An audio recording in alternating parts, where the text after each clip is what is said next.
Do you like books? I mean, really, really like books? Then you're in the right place. Each week, your host, Sam Hankin, interviews the best of today's top-selling authors and the up-and-coming superstars of modern literature. This is The Avid Reader. Here is your host, Sam Hankin. Hey everyone, thanks for joining us once again on The Avid Reader, brought to you by Wellington Square Bookshop, which just happens to be my bookshop.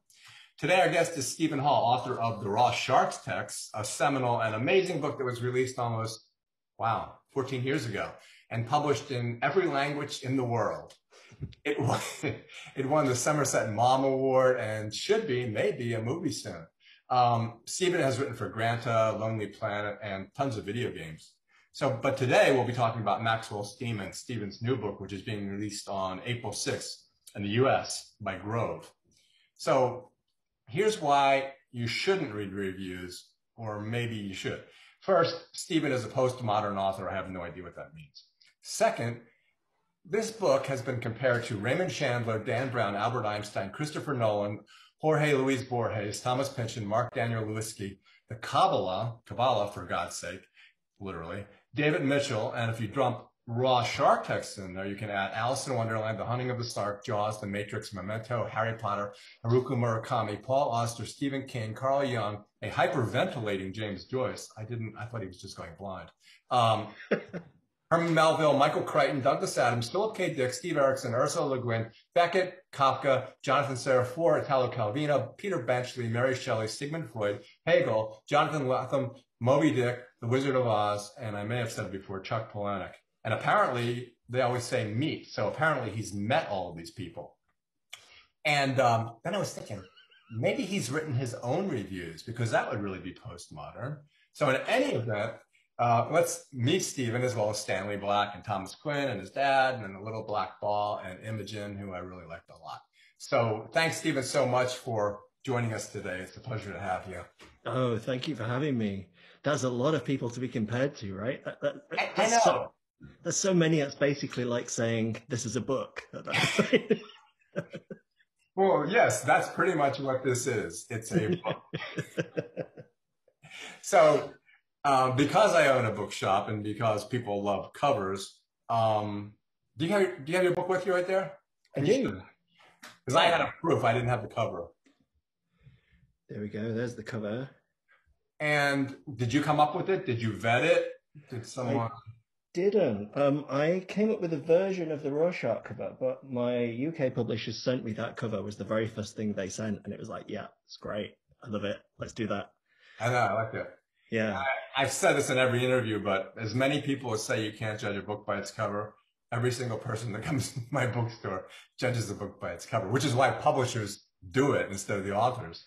Yeah. Because they want to trust both. So, and also since, again, the bookstore thing, I also love epigraphs. And in this, I felt surprisingly at first to Stephen King, but the epigraph is Stephen King.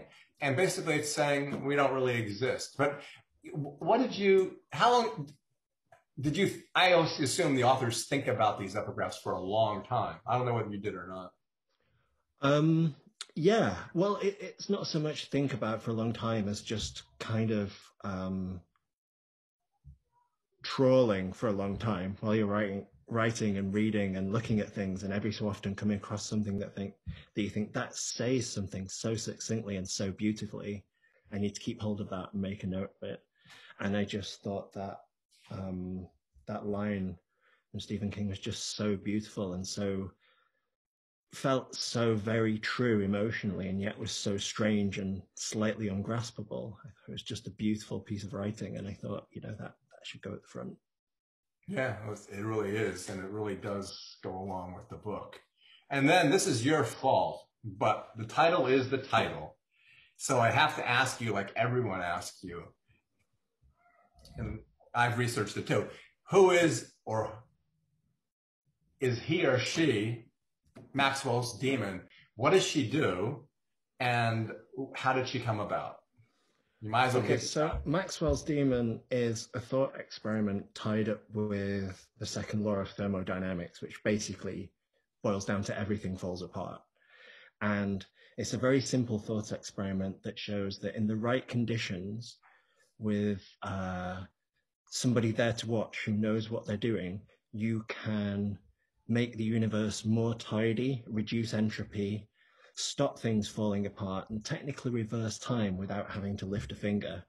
And everything in physics says this should be completely impossible, and it's one of these real thorn in the side thought experiments that upset physicists for a long time, and just seems to have a little bit of magic in it. And it's one of those wonderful thought experiments when somebody finally solved it, the answer was even more astounding than the fact that it was a problem to start with. So yeah, I ended up watching like 16 YouTube videos about it, and the one I liked best had this angel woman opening the door and closing the door. But then I was thinking, she's working really hard. So then I thought, well, if she's working really hard, she's giving off heat, and she's not allowed to touch the door. That's cheating. I guess they couldn't resist the graphic. I know. Just thinking about. And then the funniest thing, which I guess is postmodern, which makes no sense because modern is modern, but be that as it may, I didn't know there was a zeroth law of thermodynamics. There's the first, second, and third, which we all know. But the zeroth is basically if you have two hot bottles and they're the same heat as a third bottle, then the two hot bottles are the same temperature. And okay, it's like, right. Yeah, so that's the zeroth law, which kind of goes along with the entire book, I think. That's really cool. And also that zero, if anything, they always get put in last. I know, because I've always, when I interview mathematicians, I always ask them, why isn't one a prime number? And they all get upset with me. Because, like you write, it's divisible by one, and it's also divisible by itself. Mm-hmm. That's postmodern. I'm really not sure what that means. People keep telling me I am. I know. Can you define it?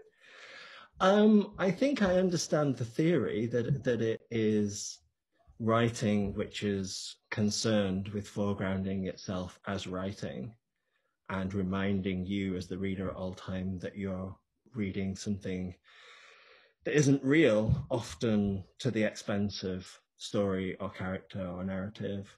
And there's usually an element of ironic humor. And I mean, I guess I do half of those things, but I'm very old-fashioned in that I believe in story and characters, no matter what else I believe in. Yeah, that's what a lot of... Do you read your reviews? Yeah, not as often as I did when Rorschach came out. I think just because Rorschach came out and was such a crazy thing with so much noise, I just wanted to see what everyone was saying, and then was immediately swamped by this massive tidal wave of opinion, tsunamied away. So I've read a few, but I've not really gone out of my way to read them all this time. So in the past year, I've interviewed 3 guys who have written books about human consciousness and why we have it. One's talking about neuronic activity. One says electrical impulses. One says we live in a manufactured reality that's based on survival tactics. So I always, again, irritating them, I said, what if it's just a solipsistic universe, in which case only one of us is talking? And then they get really mad about that because that screws up their whole theory. Go ahead. An efficiency argument, isn't there, that for simplicity, very few of us need to actually exist? Which reminds me of Thomas tossing the Borges books behind the other books in the library shelf, because then I thought, what if we weren't having this interview? Would it just be as valuable as having it? I do think, though, that he probably wouldn't mind his books being put into that exciting, strange, magical space behind the other books. I mean, I personally would be very happy if someone did that for mine. I think it's a cool place to be. Yeah, it really is. And that happens in my bookstore, too. And then I get... Really? Yeah, sure.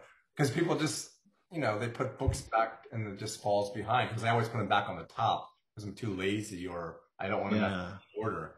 Got it. But yeah, it's like... well, of course, this is like cancel culture, but he was blind, so he wouldn't know anyway. But now I can't say that anymore, I don't think. It's like saying something about Dr. Seuss. And the other thing is, it's like we were talking about before. I also ask them, is there a ghost in the machine? And they all get upset with that these guys who write about consciousness. Do you think there's a ghost in the machine? In what sense? In the sense of, it's not just this wetware, that there is something else besides the wetware. There's somebody in there besides. That's a good question, and it's something I'm kind of working on at the moment. It's exploring that a little bit. There's lots of what do I want to say? I feel like there's something about getting older that you're more able to hold two conflicting opinions in your head at the same time. And a big part of my brain thinks perfectly clearly, you know, we're just meat processing machines, and consciousness arrives, you know, as almost a mirage of itself and all that stuff. And then at the other side, I also think, yeah, sometimes when you go through life, you catch a glimpse of the machinery of how the world works out the corner of your eye, and you've kind of learned to pretend you don't see it and go along saying, yeah, this is fine. Everything is exactly as it appears to be. Don't attract attention to myself. So yeah. I kind of believe the first thing 75% of the time, and the second thing dials up from 1 to 25%, depending on how strange a day I'm having, I guess. Yeah, and it's like before when I was quoting Pink Floyd, you know, it's like, when I was a child, I caught a fleeting glimpse out of the corner of my eye, turned to look, and it's gone. And that happens to me. Doesn't it happen to you? Like you just... Absolutely. Yeah. Yeah. Strange things happen so often. So often. I mean, we live in quite a strange house at the moment, and we really should record some of the strange things that happen in this house. And it's a lovely old house. It's like a 500-year-old house. 500 years. Wow. Yeah. The year we moved in, exactly 9:15, the door to the library, this is in the middle of winter, opened and a bee flew out. It opened itself and a bee flew out into the room. This is, you know, in December. And then if that wasn't strange enough, the next night at exactly 9:15, the door opened and a bee flew out a second time. And so you're just like, okay, fine. I mean, I'm not even going to interrogate or ask questions about that. We'll just accept that as a strange thing that happened. Well, even though I live in the United States, my house is 1775, so before the country started. And when I first moved in, every night I would smell someone smoking a cigarette for like a month. And I'd search the whole house. I knew someone was smoking a cigarette, but there wasn't anybody. And you could just, yeah, it's like yours. Yeah. And it's not like a moment of epiphany or anything. It's just like something like, what the hell's going on, you know? Yeah, it's so strange. And I think almost we have a small section of our brain that just kind of is like the X-Files in the back of your head. And there's a little Mulder sat there and he's like, yeah, we'll just put that in a folder. Don't worry about it. It's fine. It's fine. That's funny because in your book, you refer to so much modern culture. And at first I thought, you know, like whether it's The Lord of the Rings or Stephen King or X-Files and stuff like that. But it seems like you really like stuff like regular movies, maybe the Marvel Cinematic Universe, you know, stuff like that. I like stuff. I like things. I like living in the world, and I like liking the things that are in the world. And I like all things. I like very complicated things, and I like things that are not complicated but are joyful, and I don't see that there's a problem. And I like understanding the mechanics of things. I like...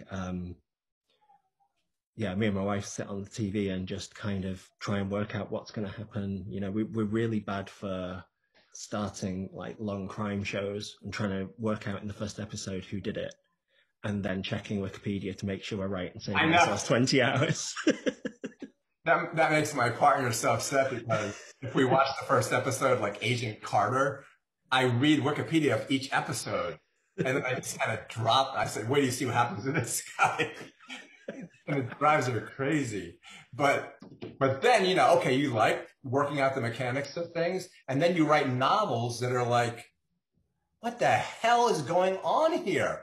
So it's like when you read like Never-Ending Story, or especially when I was a kid, when I read The Meg by John Fowles. What a book.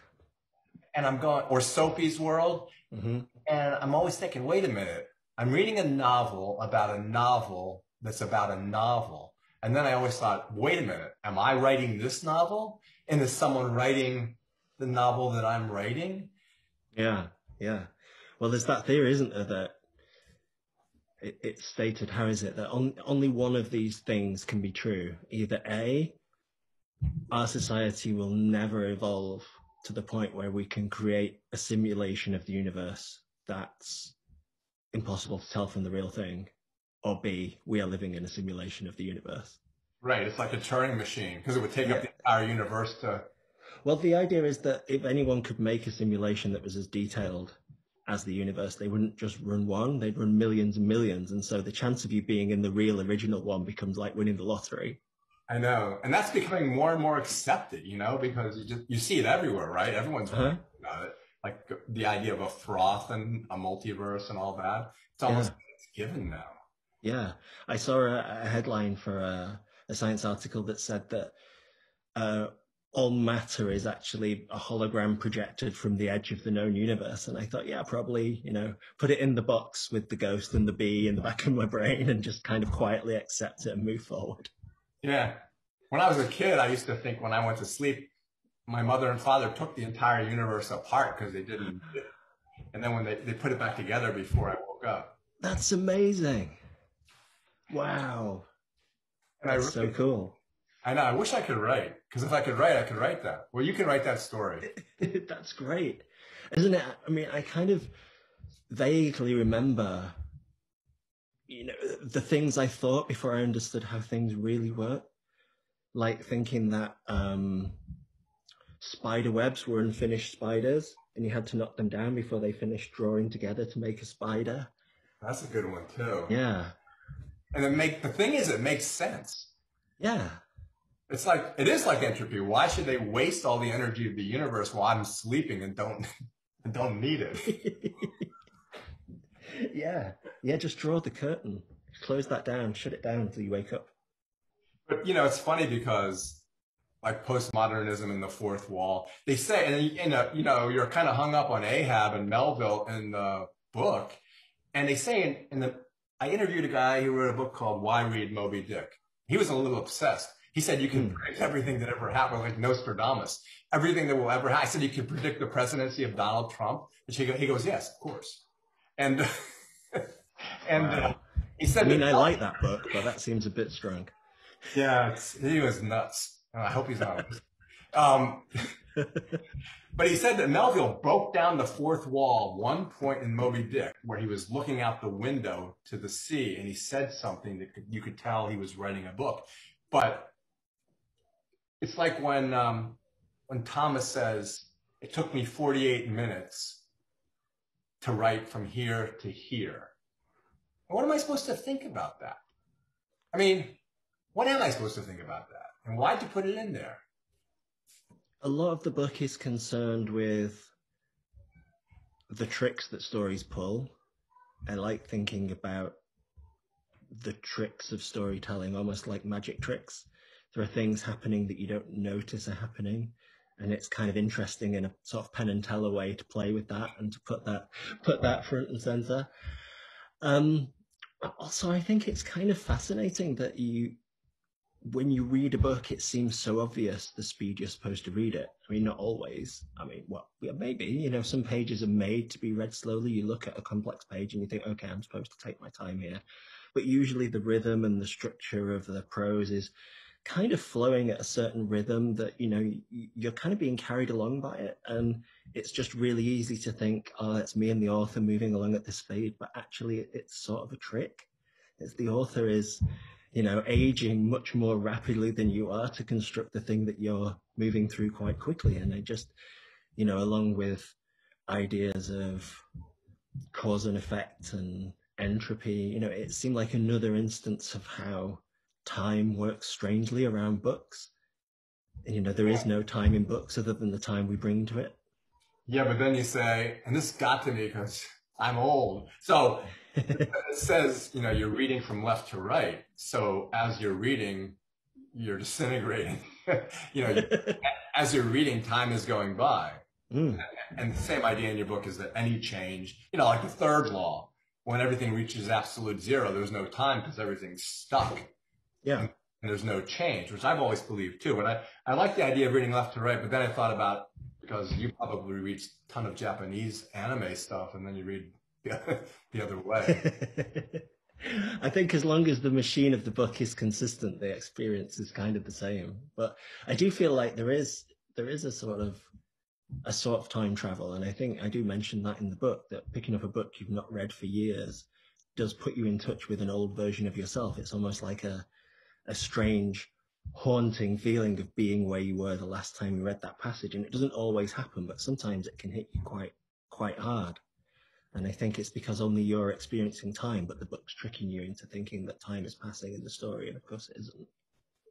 Yeah, it's like, I'm lucky because, the whole book, the pivot point is ebooks.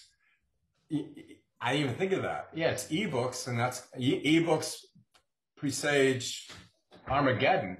And I'm so lucky at a bookstore because I read on my iPad, and in the bookstore, I'm so glad that every day someone says, I want to hold the author basically in my hand. Yeah. It's a metaphor of sorts, but it's still true, just like you're saying. And there is an intimacy, isn't there? That's something I was writing a piece the other day about things that books do best. And, this idea that a lot of people think that books are kind of outdated and, put up against, your $10 million Marvel movie, you're not going to outpunch it in any categories, but actually that's just not true at all. Something books just absolutely do best. And one of the things is that intimate sense of one-on-one connection. And the fact that you're sort of aware that you're co-creating what you're imagining and what you're reading, you're pulling stuff from yourself to build that world. Yeah, and just, I've always thought it was a funny thing, because when I did Rorschach, ebooks were sort of on the horizon and people were getting a little nervous about them. And the first few years I was working on Maxwell's, everyone was quite terrified that maybe books would just disappear like cassette tapes, because everyone would just want to read ebooks. And of course that didn't happen, because people want to hold physical objects, and they want, as you say, touch that story somehow and have it in their hands and be connected to it. And I think there's also something about it being utterly disconnected from anything else. Like any device that you read on electronically, the world can interrupt you, or you can be tempted to read sideways over to something else. And it's a commitment to hold a book, I think. And I think it's a commitment to being switched off from everything else and just engage with one thing, which, thank God, that's rewarding right now. It's funny because that kind of reminds me of what I put on Instagram and you liked, which was the idea of, do I spend my life looking at trees, walking amongst trees, picking up rocks, looking underneath to see if there's a salamander, or do I spend my life looking at ledger cards and manuscripts? Yeah. You make it clear which one is better, but how do we live our lives? Yeah. And I think it's a really interesting question, how much of the world that we actually spend, the energy that our brains and bodies consume, which version of that world do we spend our time in and exploring? And I think we spend almost all of our time in worlds made of letters and pixels. Yeah, and more so, especially in this past year. Yeah. Which I think is going to change things. I think so too. I think a lot of people are, that thing, you can literally miss something when it's actually been taken away, and what's been taken away is just everything outside your door. And yeah, it puts it all into stark relief, doesn't it? Just when you have an opportunity to go out and spend all your time online or in inner worlds, that's fine, because you could go out. But as soon as the trees and the rivers and everything are gone, then my God, you miss them. And the real people talking in real time. Yeah, I know. It's like, for many things, for me, a year is like a tenth of my life. So it's like, yeah. And so also that affects time too, because you didn't do anything. Well, you did, but you didn't travel and do the things you used to do. So it's like, when I think back, it doesn't seem right. It's out of kilter. It doesn't work the same way it did before. Yeah, because your brain, it seems to slow down because it makes more effort to process new experience. So if you're not having a new experience, time seems to race by. So we're in that, but we're also in that really weird phase where a year seems like it's gone by in a week, and there's been a decade at the same time, strangely. Yeah, I know. And then again, you know, all the other things we were worried about, like climate change and whatever, is just kind of shoved to the side. Yeah, I mean, it's all out there waiting for us. I mean, hopefully it won't all be on fire when we can finally go out there again. Hey, I just thought of something. We have to try to sell your book, so you need to tell you need to tell us a little bit about your book. Yeah, let me do that. Okay. One day I'm going to write something that's easy to sum up in a couple of sentences, and I've never, ever managed it. And I talked to the various people whose job it's been to sell my books or my projects, and we all just kind of commiserate about how hard they are to sum up. But I guess the best way of doing it is to talk through the setup, really, which is the protagonist and narrator is a failed writer and the son of a very successful writer. Now, his very successful father took on an assistant who became his prodigy, who became another very successful writer who's the same age as the narrator. So the narrator has this kind of double anxiety of not living up to his father's reputation, and his father kind of replacing him with a son that he thinks is better than him. And so when the book starts, he's holed up and he's writing tie-in material for intellectual property and sci-fi franchises and those sorts of things. And out of the blue, he gets a phone call, which seems to be from his father. And it seems to be almost a nonsense sentence. And he hears his voice. He's used to hearing his father's voice because his father was also a reporter. So he's on the radio all the time. So he hears this voice coming through his answer machine. And at first he doesn't think there's anything strange about it. And then he realizes it's a phone call, and he runs to the answer phone. And it seems as though his father's just left him a message, even though his father's been dead for 7 years. And that's sort of the start of the story. So let's talk a little bit about Thomas. He's in a very bad way when this happens. Yeah. And I like the way that he describes himself in the very beginning as almost like a rotting tool shed. Mm-hmm. Because it kind of gave me a way out to explain my life. Okay, I can be a rotting tool shed too. And then also Sophie Almonds, it's like he describes her, but then he says she's diminished too. At one point, she was like a sphinx. Mm-hmm. She's diminished. All which again tends toward entropy. I mean, either Thomas was always that way or he became that way. You know, and it's also like, remember when you described that beer and the foam on the beer? Mm-hmm. And that was also kind of a nomen of the entire book, because it was like the foam is kind of dissipating. Yeah. Yeah. Yeah. But at the very beginning, you have a pressed flower in an encyclopedia, which shouldn't be there, and is the one thing that isn't decaying, isn't disappearing.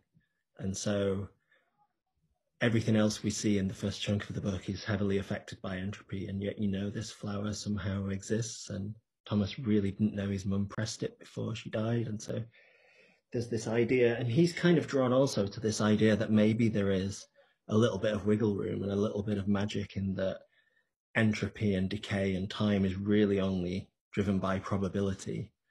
And it is possible that something incredibly improbable can happen that can get you out of a collapsing situation, which I guess is very much where the book is going and what it's about.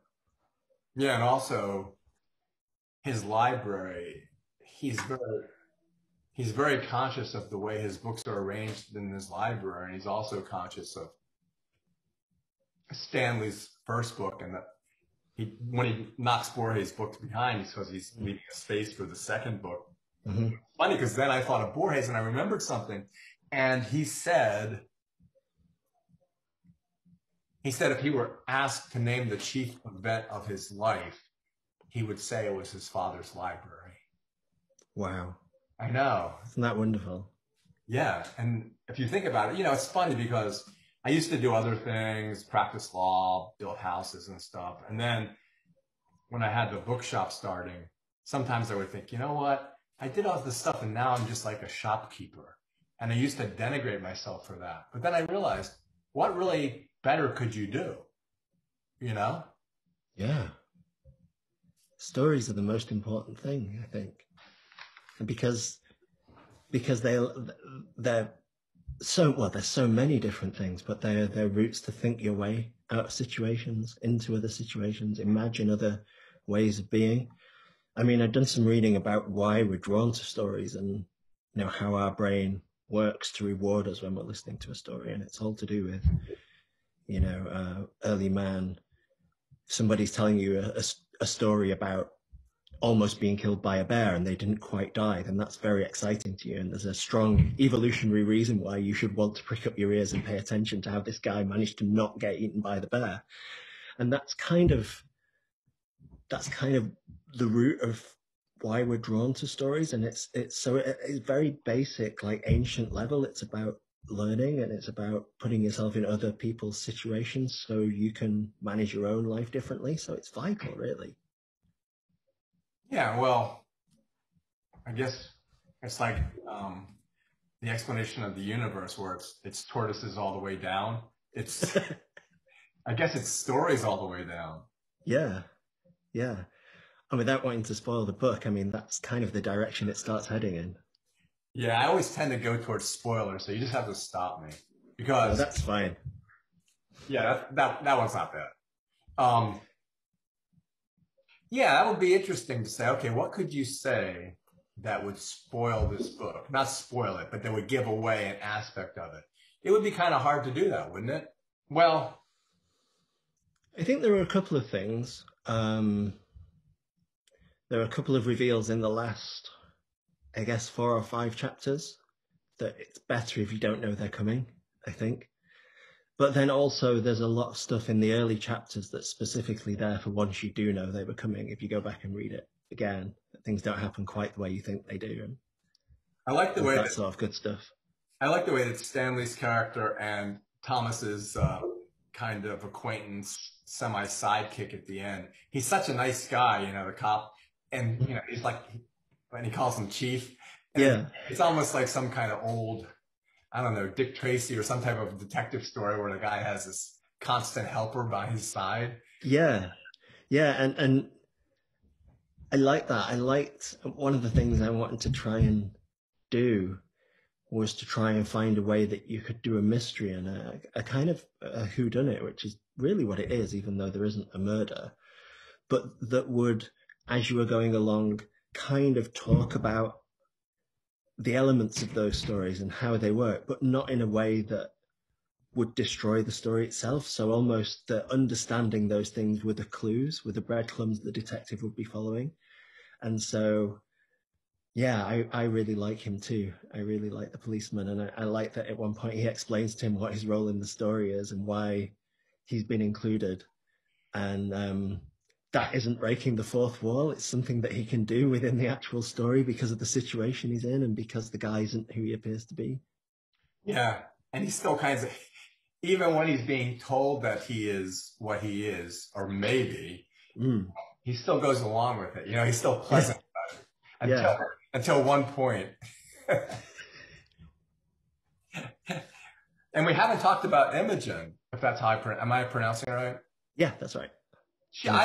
I really love her, and she seems so, I don't know, sexy and beautiful, and she's got a great sense of humor. But I don't quite understand. Well, one I didn't understand is why is there a gap between the telephone call and what's happening on the camera without giving away anything again? Why does there have to be a gap? It's because Imogen is away.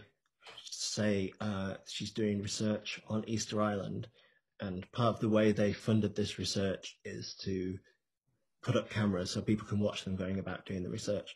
And something that they do on all reality shows that are supposed to be live, and on a lot of things, is they actually leave a small gap. So if anything really terrible happens, you can cut the feed. So there's maybe a minute or two for something to happen. And if anyone really doesn't want that to be broadcast, they can rush across and cut the feed. So it's not actually live, but it's streaming with a slight delay. And so I kind of like the idea that that was something that they were doing, and also that she was just sort of so far away in so many ways that there was a slight delay in the feed. I just like the mechanics of that distant transmission, that for various reasons, because they were running a delay, or because, you know, it was a very kind of old link up, they were running at a delay. Yeah, I know. Well, especially bothered me when she told him not to look, and then and that also reminded me of the Magus. It was like, why is she doing this? And the same kind of thing happened in it. There was a chapter in the Magus where that happened. Exactly. Yeah. And there was all this jealousy. And then the teacup. And it was like, I felt so bad, you know? Oh, the Magus is so great. I mean, Maurice, the villain in the book, within the book, Maxwell's Demon, is named after the guy in the Magus. So funny. I did that was a good guess by me. Yeah. Yeah, I remember I was in London. I don't know if it was St. James Place or somewhere, but I was in the same apartment where he saw her across the way in the park. And I was looking out the same window, and that reminded me of the same things we're talking about. I'm there, I'm looking out the same window. So am I still in this? And it's like Rorschach, because for the longest time after the book was written, two people asked me about the book and have I read it yet? I said, well, I could still be reading it. You know?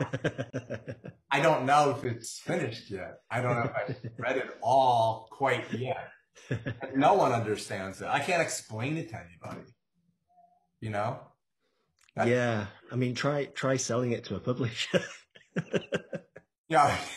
Yeah, it's pretty hard. Well, it's not quite done, and you won't be able to actually put those pages in the book. I don't even know how the hell you did it.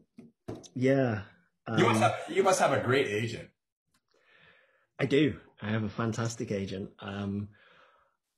I can't really explain it. There are things that I do in my work, and there are a few of them in Rorschach, and there are a few of them in this, and I kind of sort of felt like, oh, maybe there's going to be a bit of a fight, or maybe people aren't going to want me to do this. And my publishers have just always been, yeah, great, this is fantastic. And then people have reacted to it. You know, when I wrote Rorschach, I thought, you know, maybe 100 people will read this, and maybe 50 people will kind of get it and like it. And that's cool. That makes it worth writing. And because I didn't think that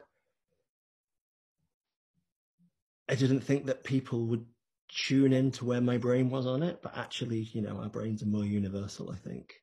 And I think we work very deeply on symbolism. There's a lot of ideas of symbols in Rorschach, and the idea that, you know, when you talk about thinking or language, we talk about water, you know, it just always happens, you know, flow of conversation, depths of the unconscious. And so all of that stuff is kind of, it's all wired into us, that even if the story seems strange on a kind of signs and symbols level, it feels legit to us. It feels plausible. Which, yeah, it's just all the things that are going on in your brain and the things it's doing and the way it's processing things. That I guess what I try and do is find those little things and find ways to make them work for stories, and to make people connect to things in different ways. Yeah, it's funny because I remember in one of the few interviews that are out on YouTube about Maxwell's Demon, there was one of them where you said you had little parts of this from like 20 years ago.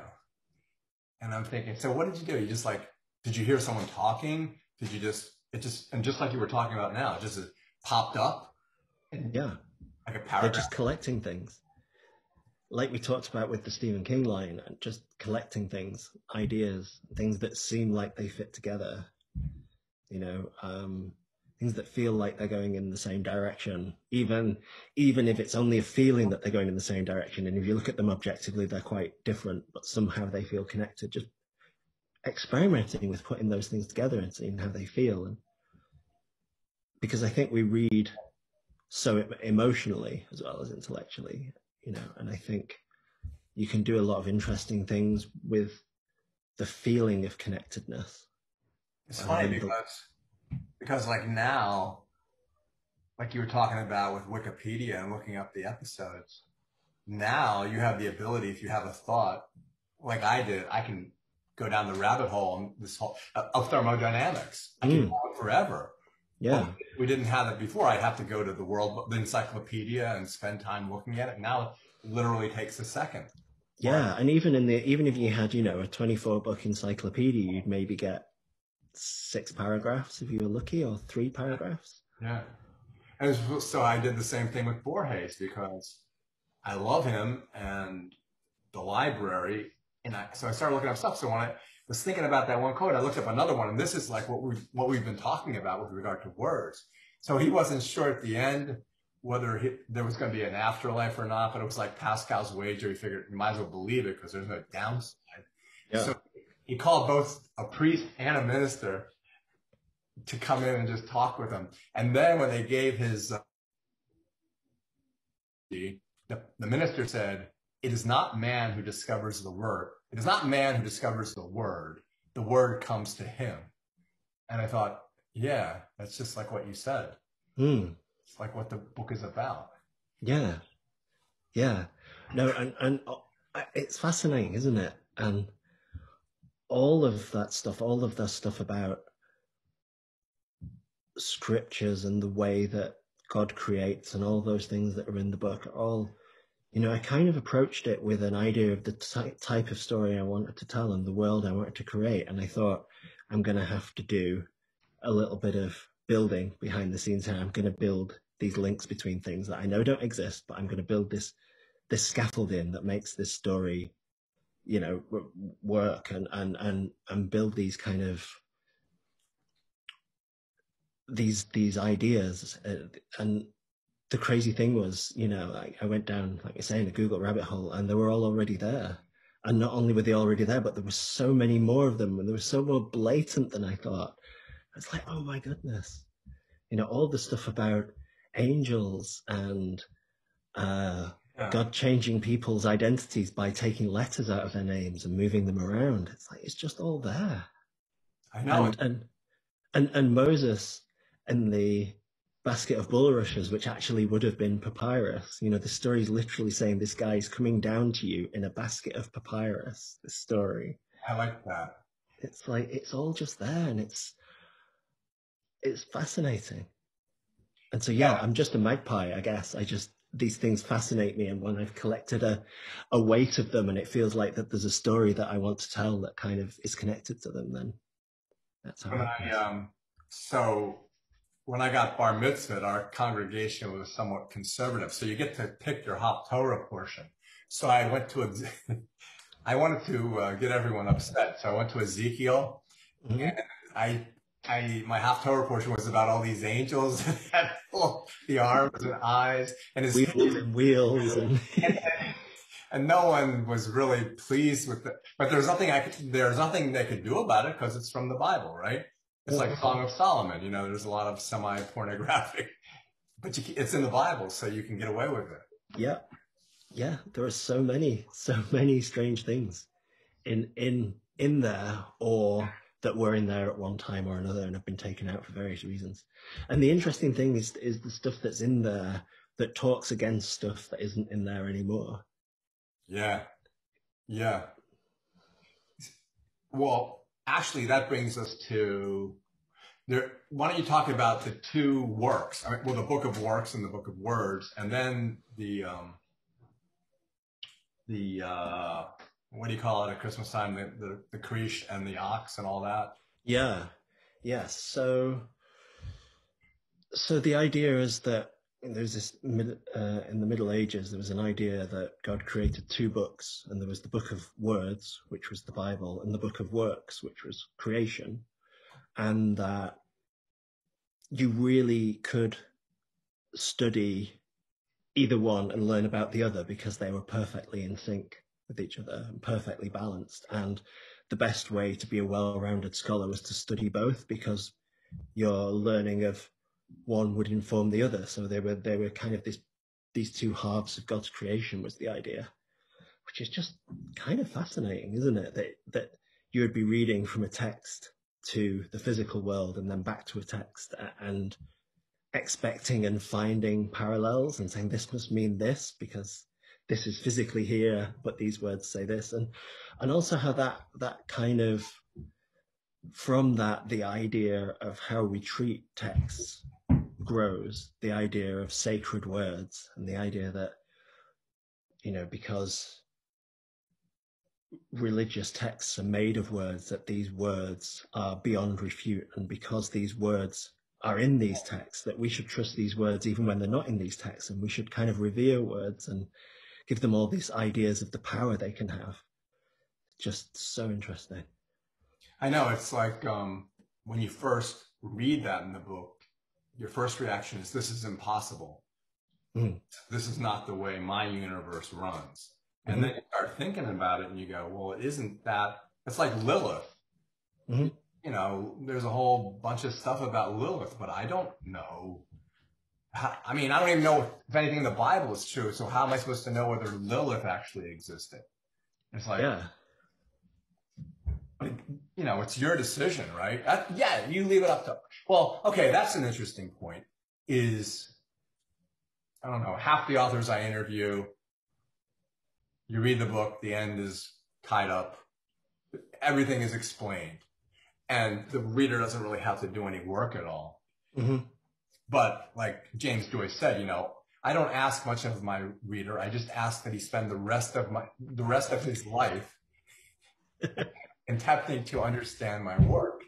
And so part of you is kind of like that kind of writer, right? Absolutely. And on a few different levels. On one level that I think it's the most rewarding type of writing for the reader is you've got to make space for the reader in the story. And what I tried to do with Rorschach and with this book is to see how much space you can give the reader, in that they're essentially making decisions to how they feel the ending comes about. And it's not that the ending's ambiguous, it's that hopefully the kind of person and the kind of reader you are will strongly draw you to reading the book in one way or another.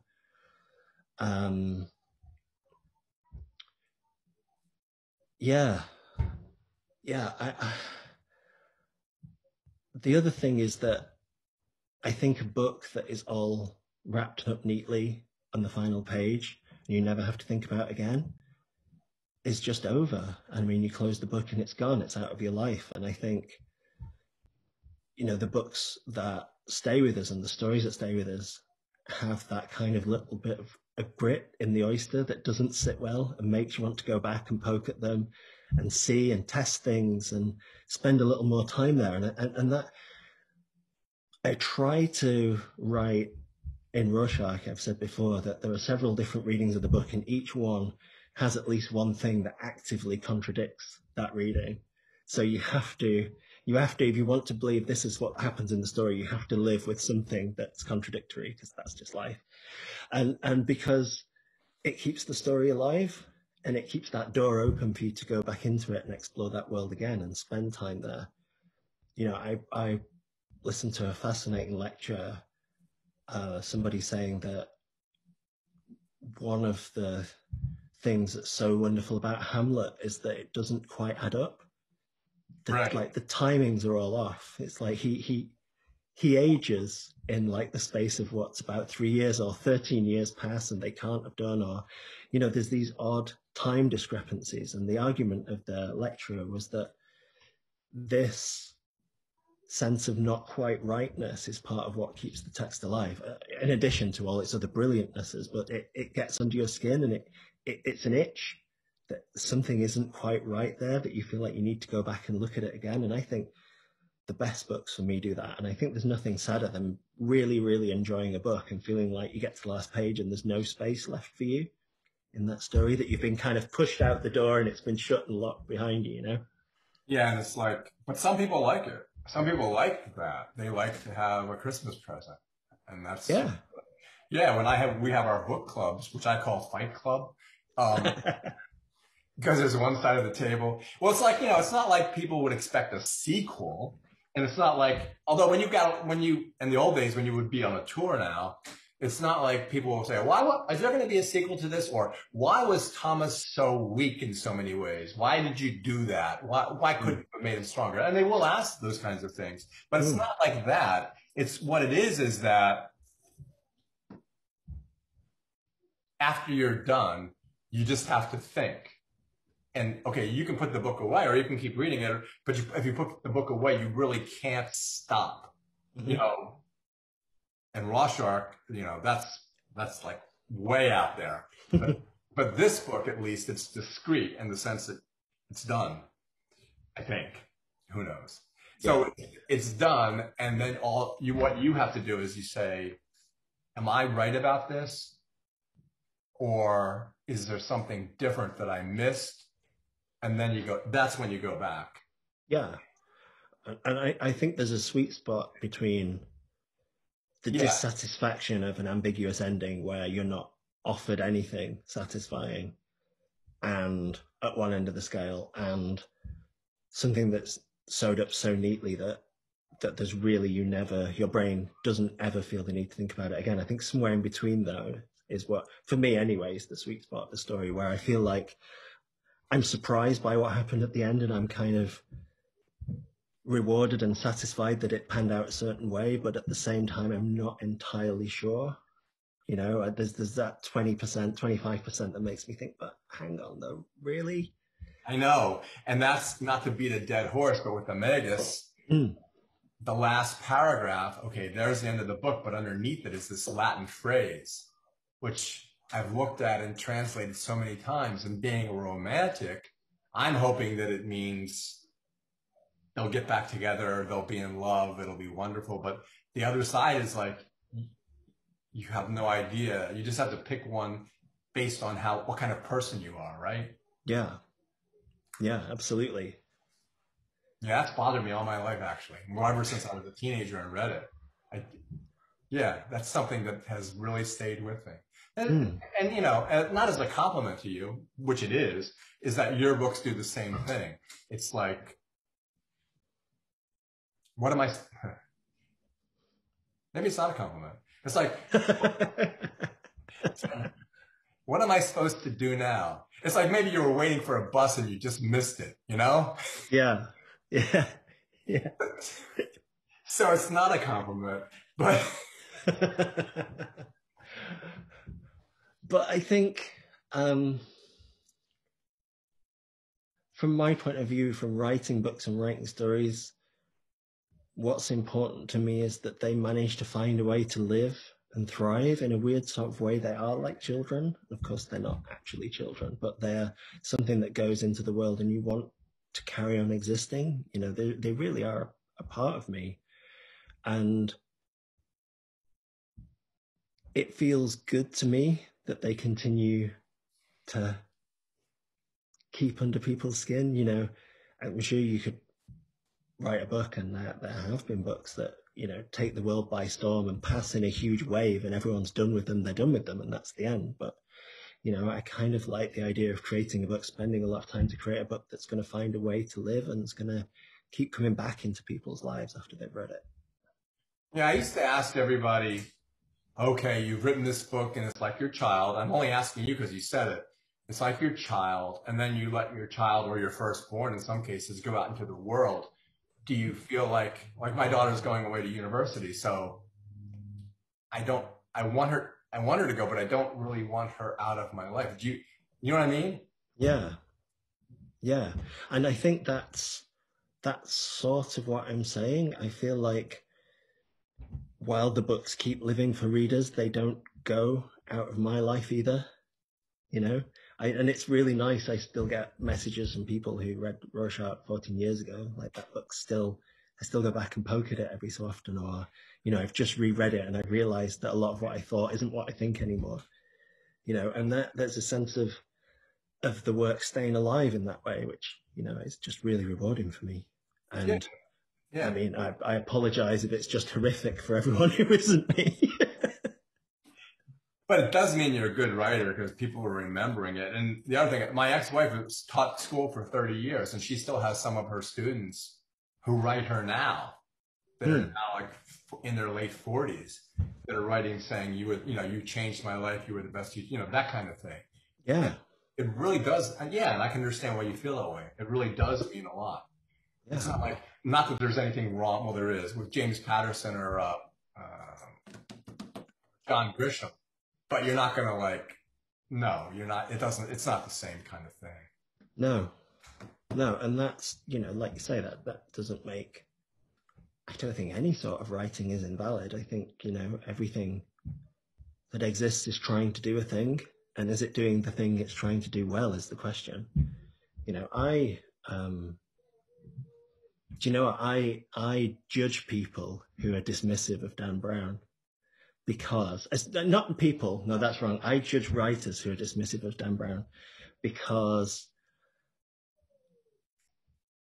if you're not looking at a book like The Da Vinci Code and saying, yes, all the things people say, yes, all the problems, but that book is responsible for God knows how many sleepless nights across the world. And if you're not looking at that book and trying to work out what is that fairy dust in amongst all the things you don't like that has made people not sleep all over the world, how can you not want to try and unpick that and find out how that works? I guess that's just the mechanic in me, Yeah, I understand that. You can not like the movie. Absolutely. I mean, you can not like the book. I mean, you can read a book and think this is the most awful book I've ever read. But if you think millions of people have not gone to bed because of this book, then I'd still want to say, well, clearly there's something I'm not seeing here, and I want to pull it apart. And I always want to pull things apart to see how they work. Yeah, that's what you said at the beginning. But you're very kind, too, because if I had to compare The Name of the Rose with Dan Brown's Da Vinci Code, well, yeah. Sure. Well, yeah, of course. Yeah, but I mean, you're very Catholic in your interests, like we were talking about at the beginning, like the X-Files. Mm-hmm. Someone might criticize you for liking the X-Files, or even for liking Stephen King, for that matter. Yeah, I mean, Stephen King's brilliant. And his book on writing is one of the best books on writing ever written, I think. It is. And I read that and was blown away by it, and then kind of had a literal punched in the stomach moment when I saw Rorschach test listed at the back on the reading list. Yeah, I know.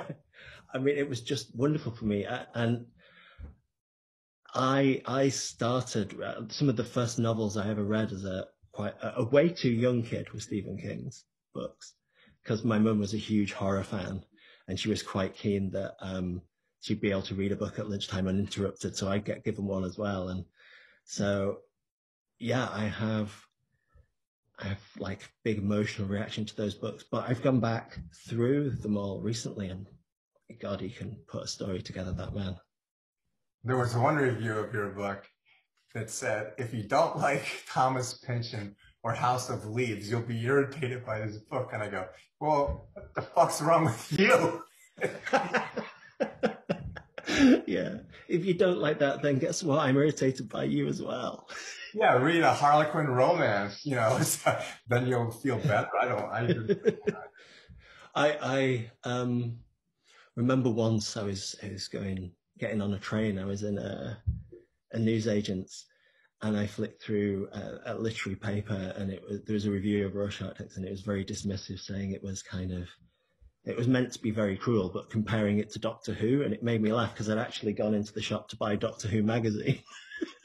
Plus, you wrote one of the best Doctor Who's ever. And that's so funny. Yeah, a lot of them. Yeah, and then what happens is that's the other thing about the book. After you read it, when you're walking around, every once in a while something happens, and you go, "Oh, this is like the book. How can that be?" I don't know. I just put down the things that happened to me and kind of accept I'm not that unique, maybe. Yeah, that's why I like the part about him being a dilapidated garden shed. That really. Yeah, and that's okay. Yeah, it? I mean, that's the way I took it. I took it like, okay, I'm like that too, and he's like that, so I'm not that bad, really. Yeah, we all know where we are at the start of this book, and we're all, if not quite comfortable with it, comfortable enough to keep going forward. Yeah, exactly. All right. Well, that's a good way to end. And we've been talking for who knows how long, an hour and 10 minutes. I've really enjoyed it. Yeah, likewise. And I was looking forward so much. And yeah, in another 14 years, we'll talk again. Yeah. Yeah. If I can squeak it in under a decade, I'll give you a shout early. Okay, if I'm still around, I'll dead or alive, I'll read it. Fantastic. Thank you so much. Thank you. Bye-bye. Bye.